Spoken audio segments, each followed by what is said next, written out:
ఓం నమ శివాయ. కార్తీక పురాణం 19వ అధ్యాయం చాతుర్మాస్య వ్రత ప్రభావ నిరూపణ.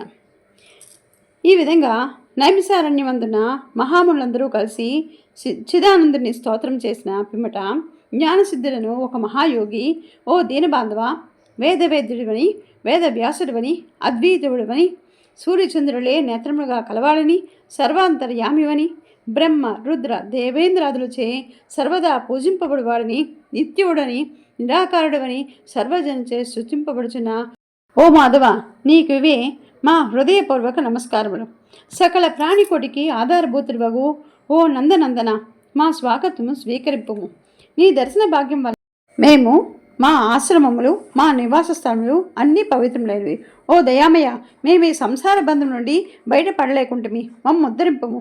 మానవుడు ఎన్ని పురాణములు చదివినా, ఎన్ని శాస్త్రములు వినా నీ దివ్య దర్శనము బడజాయలడు. నీ భక్తులకు మాత్రమే నీకు దృగ్గోచరుడు వధువు. ఓ గజేంద్ర రక్షక, ఉపేంద్ర, శ్రీధర, ఋషికేశ, నన్ను కాపాడుము అని మైమర్చి స్తోత్రం చేయగా శ్రీహరి చిరునవ్వు నవ్వి, జ్ఞానసిద్ధ, ఈ స్తోత్రవచనకు నేనంతయు సంతసించితిని. నీకు ఇష్టం వచ్చిన వరమును కోరుకును అని పలికను.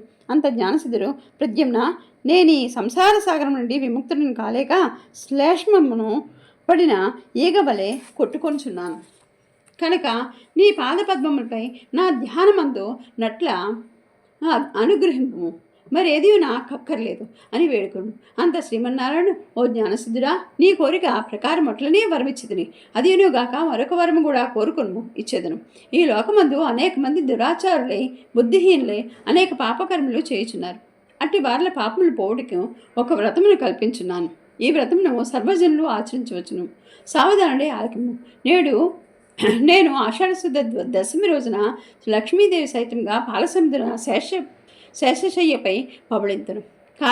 తిరిగి కార్తీక మాసమున శుద్ధ ద్వాదశి వరకు చాతుర్మాస్యమని పేరు. ఈ కాలంలో చేయు వ్రతములు నాకు మిక్కిలి ప్రీతికరం. ఈ వ్రతము చేయు వారులకు సకల పాపములు నశించి నా సన్నిధికి వద్దురు. ఈ చాతుర్మాస్యము నందు వ్రతములు చేయని వారు నరక కోపమున పడుదురు. ఇతరుల చేత కూడా ఆచరింప చేయవలను. దీని మహత్యమును తెలిసి ఉండి వ్రతము చేయని వారికి బ్రహ్మ హత్యాది పాతకములు కలుగును. వ్రతము చేసిన వారికి జన్మ, జర, వ్యాధుల వలన కలుగు బాధలు ఉండవు.